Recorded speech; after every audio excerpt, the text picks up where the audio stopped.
there are more updates coming in. Farmers Union, the SKM, has now warned of a bigger stir. The farmer body has said that if someone tries to divide farmers, then they should be ready for a countrywide agitation. So now after the protest, is it turning out to be a much bigger protest?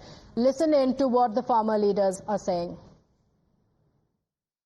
After the completion of 300 days, it will be the second time when a group of more than 100 farmers will be marching towards the national capital.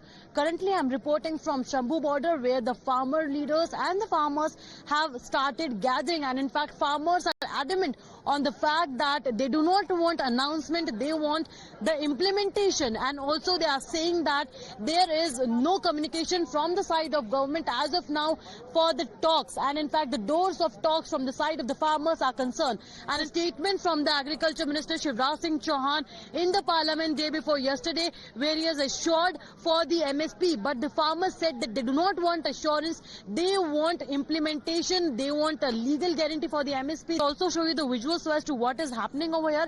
The farmer leaders and the farmers have already started gathering, and the call time for the protest is around 12 afternoon today. And in fact, day before yesterday, we saw that there was a confrontation between the farmers and the paramilitary forces as well. And in fact, I would request Lalit to show the visuals at that side also, where in fact the farmers have come, and in fact at that particular side the paramilitary forces have been deployed, and there was a massive confrontation between the police force and the farmers. All right, on that note, we're slipping into a short break here. We continue getting you these updates and much more after this short break. Do stay with us.